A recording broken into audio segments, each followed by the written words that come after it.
History is filled with secret societies, but few have sparked as much mystery as the Knights of the Golden Circle. Were they Confederate loyalists, treasure hoarders, or masterminds behind a secret plan to reshape America? Today, we're diving deep to uncover the truth behind one of the greatest unsolved mysteries in American history. Welcome to our channel, where history meets mystery. In this video, we'll peel back the layers of secrecy surrounding the Knights of the Golden Circle.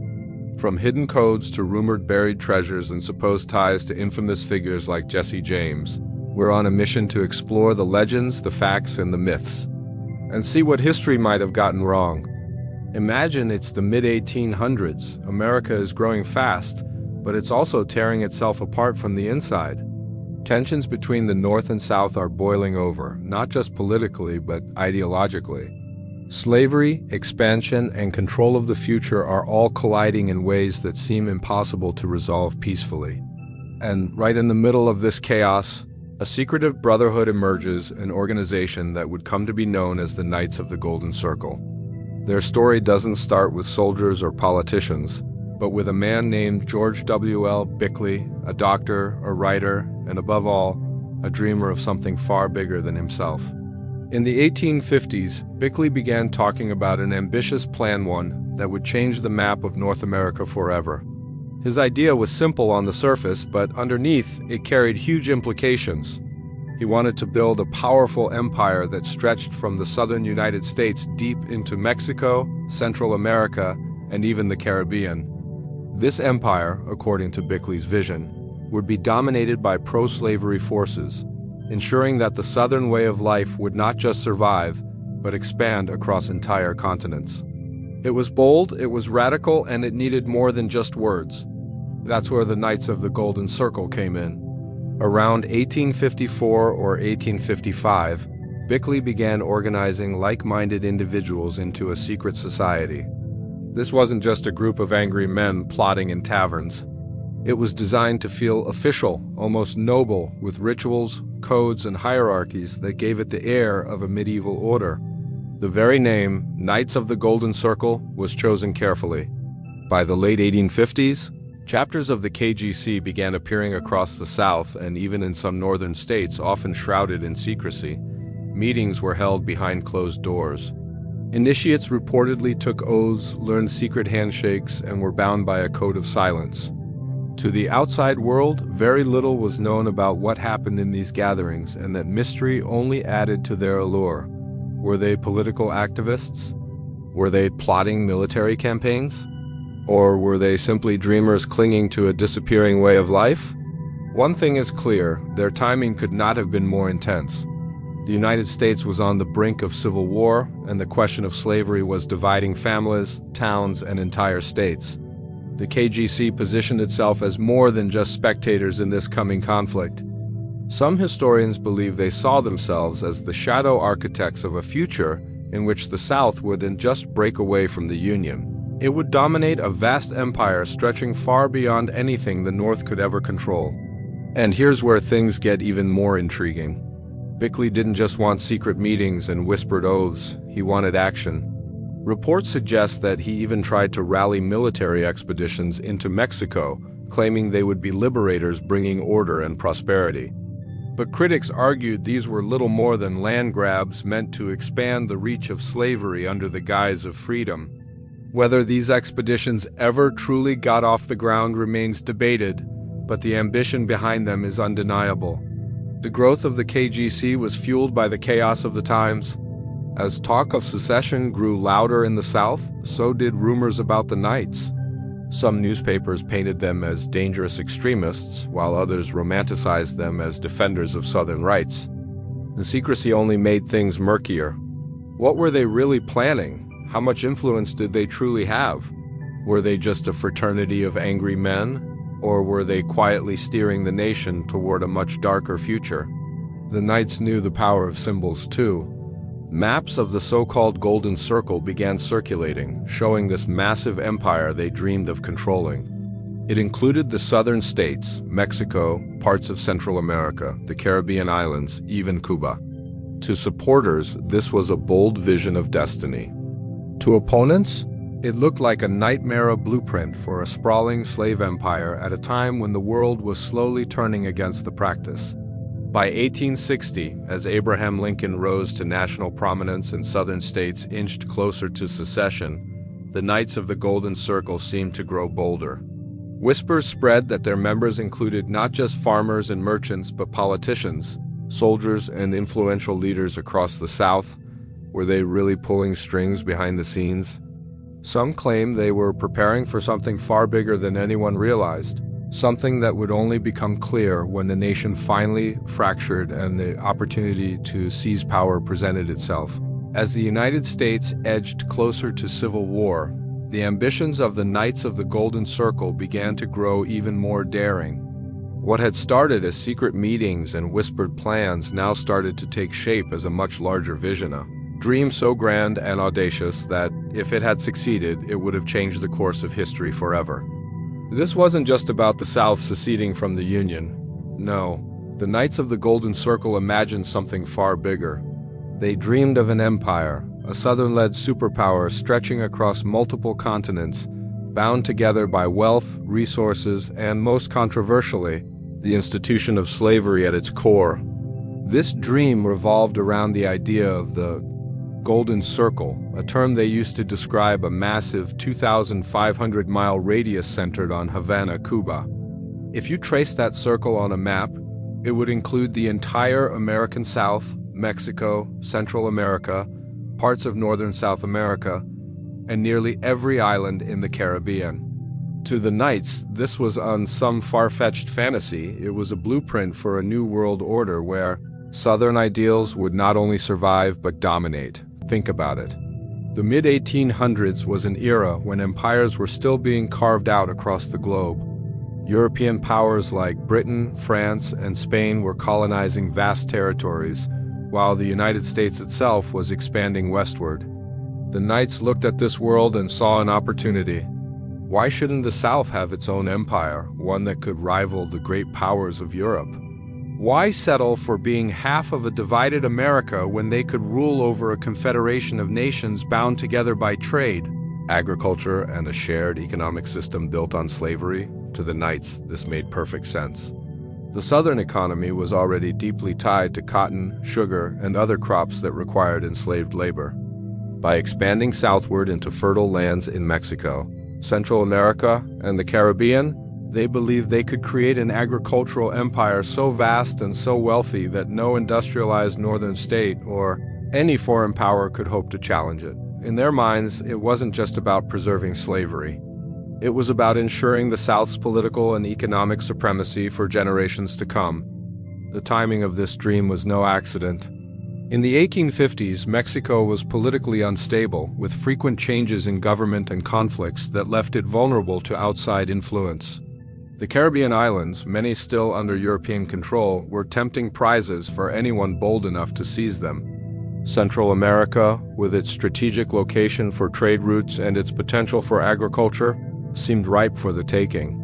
The Knights believed that if they could organize military expeditions, what some called filibustering campaigns, they could topple weak governments, install pro-Southern regimes, and slowly piece together their Golden Circle empire one territory at a time. And they had examples to draw inspiration from. Just a few years earlier, in the 1850s, a man named William Walker, an American adventurer, actually managed to take control of Nicaragua for a brief period with a small private army.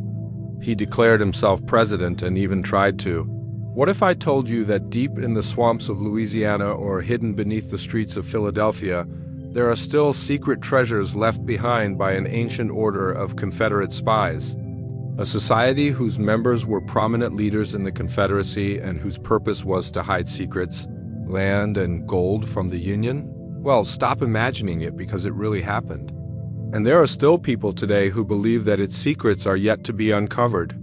This is Rogue History, and today we are exploring the mysterious Knights of the Golden Circle, America's secret empire. Founded in 1854, the Knights of the Golden Circle was a secret society devoted to creating a slavery-based empire stretching across the Caribbean, Mexico, and Central America. Its origins can be traced back to one man's conquest of Nicaragua. In 1855, an American named William Walker led a group of filibusters in the conquest of Nicaragua. While he failed to achieve his goal of making Nicaragua a slave state, he did succeed in capturing the city of Granada, where he established a provisional government and declared himself president. After being forced to flee to Honduras, Walker continued to promote his vision of an American empire in Central America. He wrote extensively about his experiences in Nicaragua and lobbied for support from both the U.S. and British governments. His writings caught the attention of two men who shared his dream of a vast American empire, Louis Tappan and Robert Morris.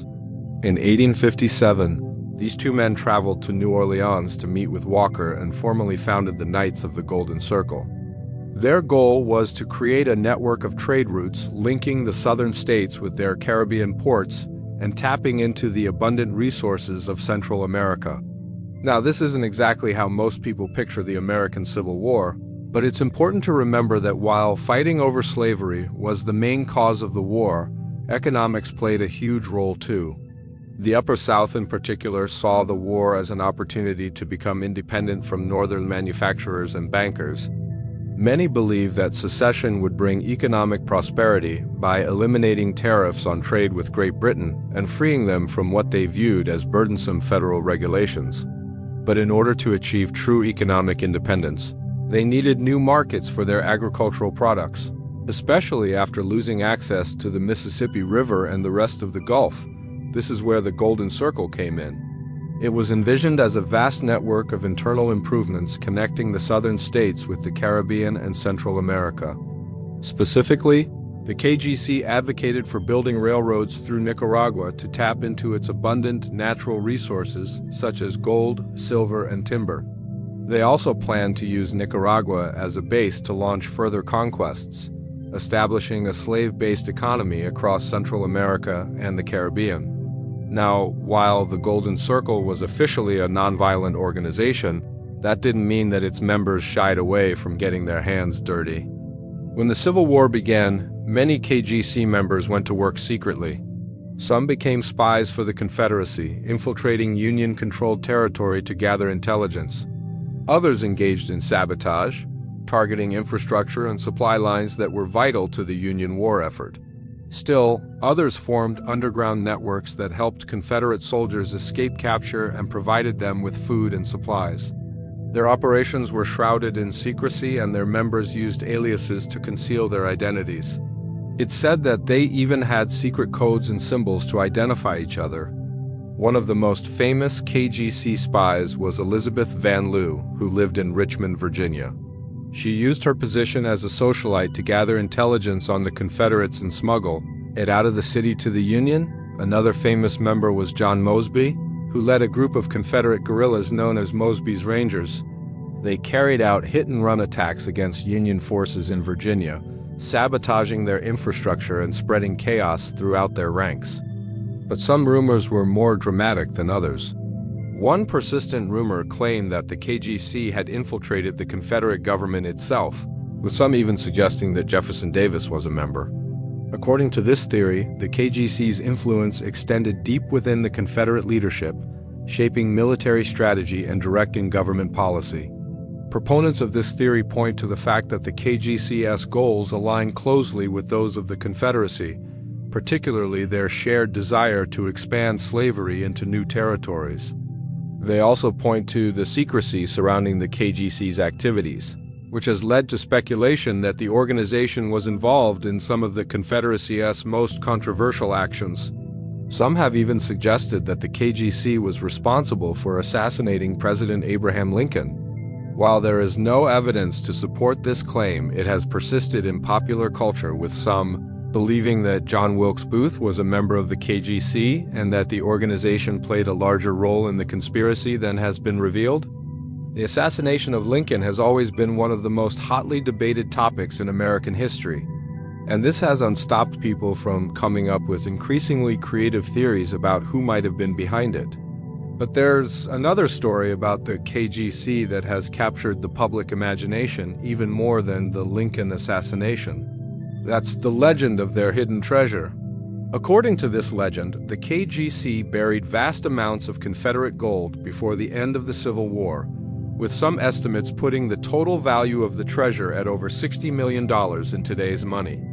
The gold was supposedly buried in secret locations across the South, from Louisiana to Texas, with the Knights using elaborate maps and codes to hide its whereabouts. Rumors of the treasure first began to circulate in the years following the Civil War, with stories passed down through generations of KGC members. In the early 20th century, these stories captured the attention of treasure hunters and historians alike. Some believe that the treasure still remains hidden, waiting to be discovered, while others argue that it was lost forever, destroyed by looters or forgotten over time.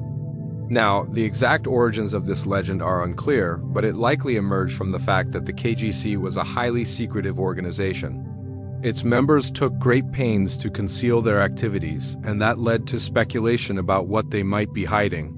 The idea of a secret treasure added an exciting twist to the already intriguing history of the KGC, and it quickly captured the public imagination. One of the most famous KGC treasure maps is said to have been drawn by Albert Pike, a Confederate general and alleged member of the Knights. According to legend, Pike created a map showing the locations of various treasure caches, with each cache containing enough gold to fund a future KGC operation. However, the map is said to be so elaborate that its meaning has been lost to time, leaving treasure hunters scratching their heads over its cryptic symbols and codes. Of all the states that are rumored to be hiding KGC treasure, Texas seems to be at the top of the list. The state has long been associated with the Knights of the Golden Circle, and there are several stories about their hidden wealth. One popular legend claims that a large cache of gold is buried somewhere in the hill country, hidden among the rocks and hills.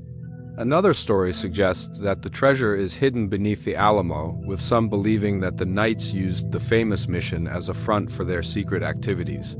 In fact, the legend goes that the Knights of the Golden Circle used San Antonio as a base of operations during the Civil War, using the city's many waterways to smuggle goods and supplies in and out of the city.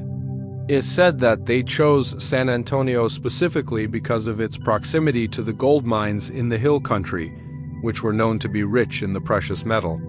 The Knights allegedly exploited these mines to acquire the gold they needed to finance their secret activities, and then they hid the treasure in various locations around the city, including beneath the Alamo.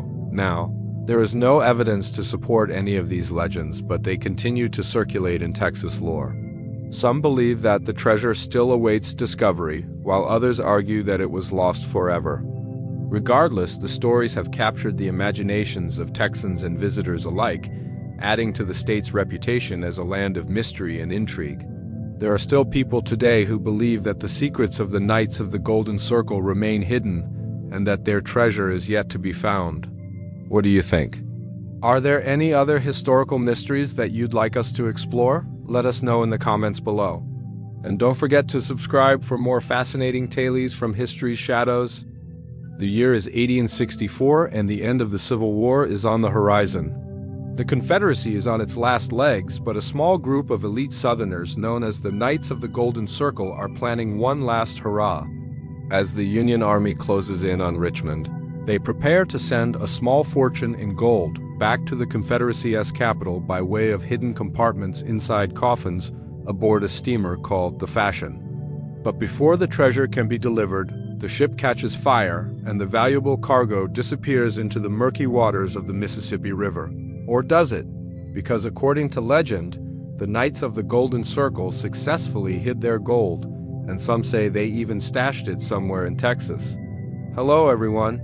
Today we're going to talk about the Knights of the Golden Circle, an alleged secret society dedicated to protecting Southern interests during and after the U.S. Civil War. According to various reports, the Knights of the Golden Circle maintained a presence in Texas, where they buried at least 3 large shipments of gold.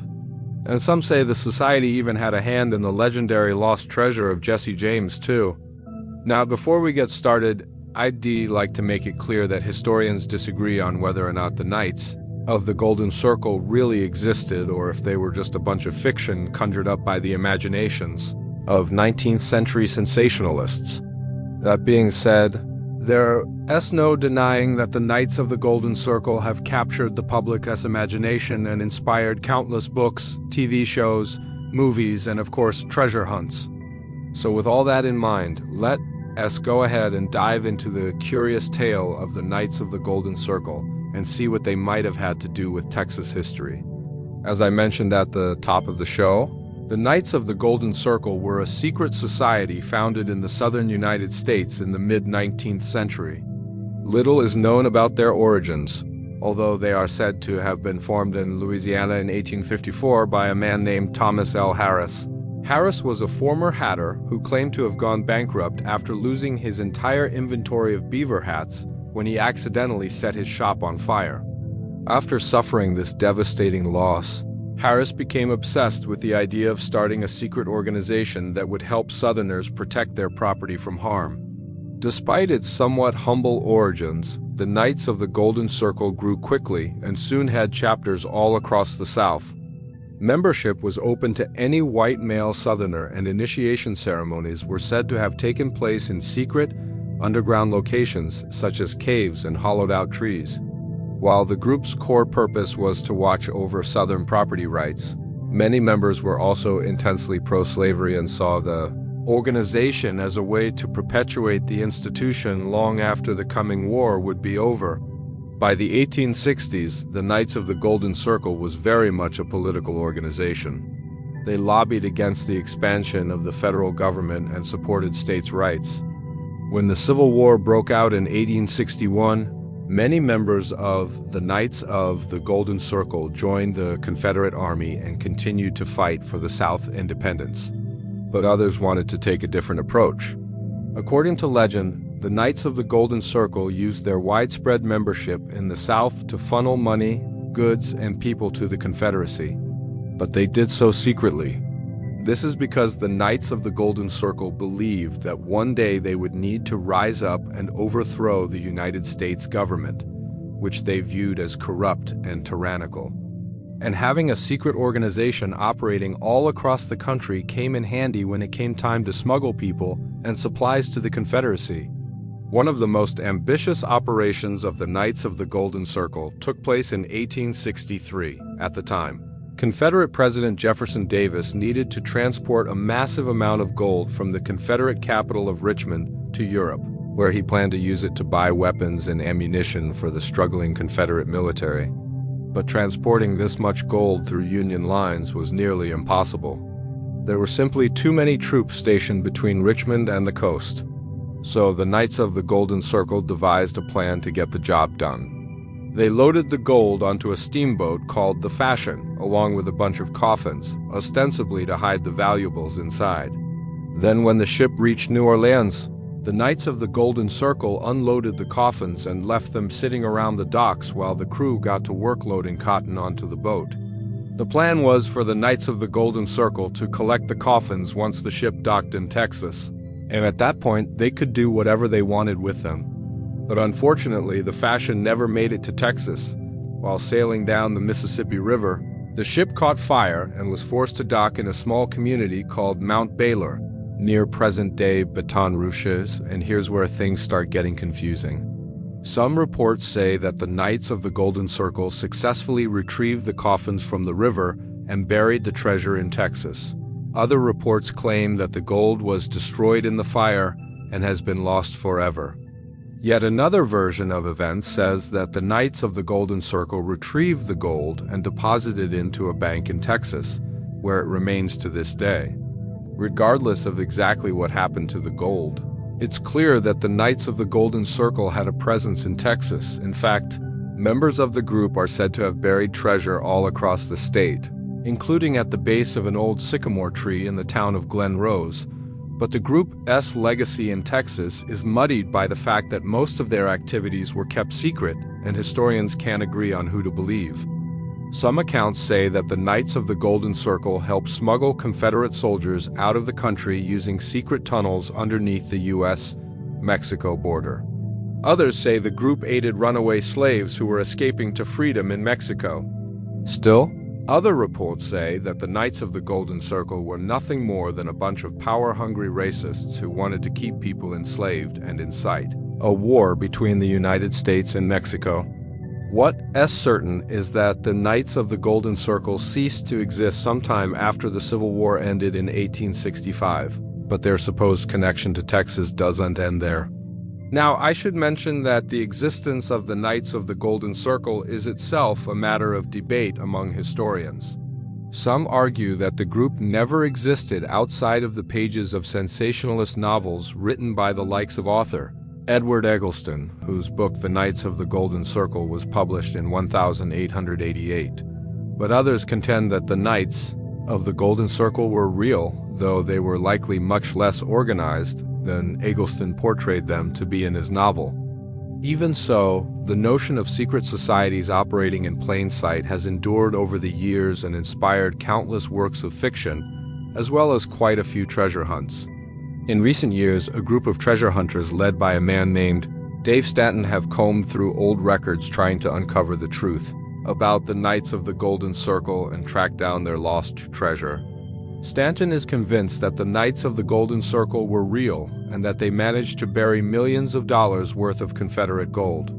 He's also convinced that the treasure is still in Texas.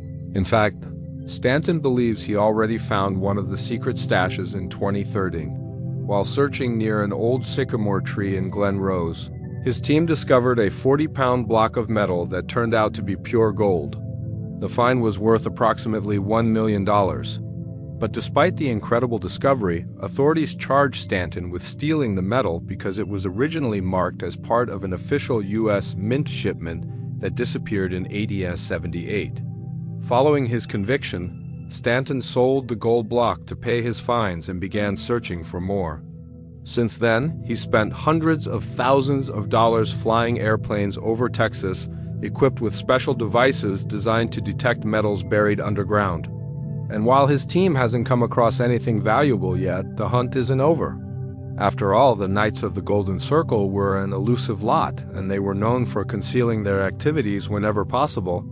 For all we know, they could have buried treasure all across Texas. It's certainly possible, so what do you think?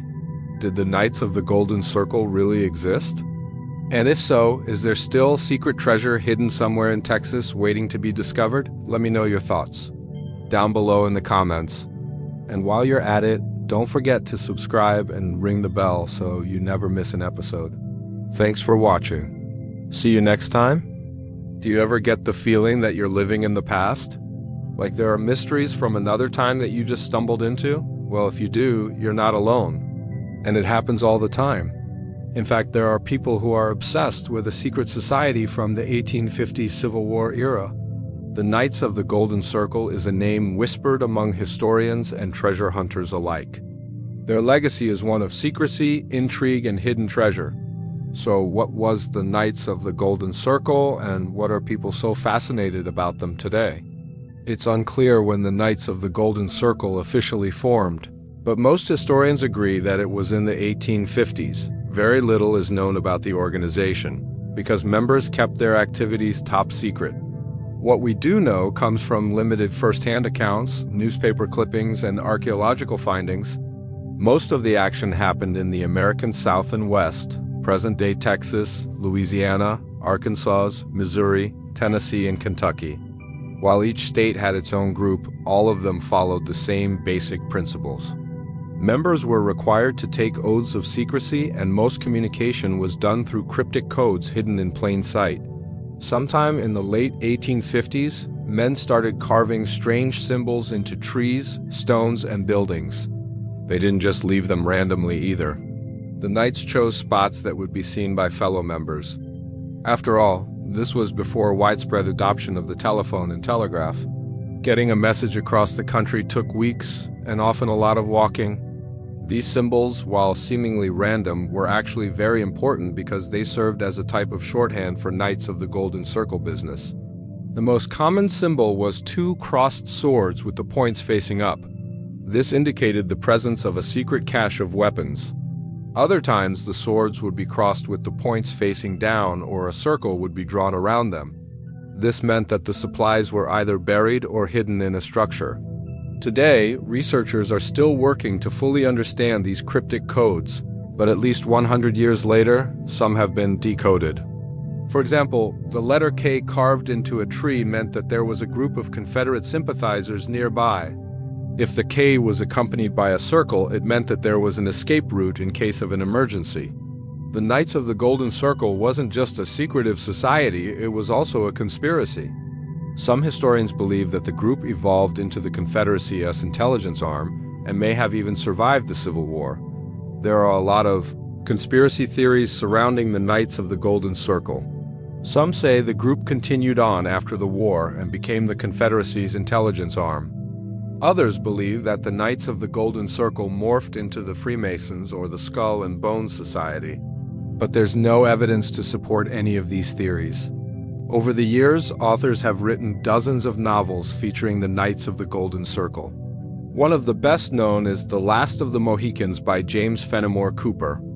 In the book, the main character, Hawkeye, is a member of the secret society and uses his influence to help the British. During the French and Indian War, although a work of fiction, it contributed to the public's fascination with the group. So what exactly were these secret societies looking for? Reports indicate that they were searching for gold hidden by the Confederate Army before the Civil War. With the start of the conflict, the Knights of the Golden Circle helped the Confederacy by providing food, medicine, and clothing to those in need. However, when the government started to lose territory, members were ordered to move south and hide any valuable items. Before the war ended, the Knights of the Golden Circle had amassed a small fortune. It is estimated that they buried between 600 and 900 pounds of gold in various locations throughout the American South. But not everyone agrees. Some historians argue that there never was a large cache of gold to begin with. Instead, the Knights of the Golden Circle may have been a loosely organized group of Confederate sympathizers who engaged in minor acts of sabotage and espionage. If they did bury treasure, it was probably to fund their operations, not to hoard wealth. Despite the lack of physical evidence, many treasure hunters continue to search for the Knights of the Golden Circle gold. They comb through old maps, search remote areas, and use advanced technology. Ground-penetrating radar has been used to identify possible burial sites. But even with modern technology, nothing concrete is turned up. Still, people are obsessed with the Knights of the Golden Circle, and there are a few reasons why. First, there are those who believe that Confederate soldiers were right to fight for their way of life. Second, the idea that secret societies are still active today is both exciting and intriguing. Finally, there are people who simply enjoy the thrill of the hunt. Author and speaker Michael Newton believes that the legend of the Knights of the Golden Circle will live on for a long time. He said that there's something about the time period that continues to fascinate people. The Civil War is America's greatest internal conflict, and the Knights of the Golden Circle is a reminder of that. For over 150 years, people have been searching for the Knights of the Golden Circle. And maybe someday soon, someone will finally find their secret treasure. Or maybe the mystery is just part of the fun. Now it's time to make your voice heard. Comment below. Which historical mystery would you like to solve? Don't forget to subscribe for more videos like this. And thanks for watching.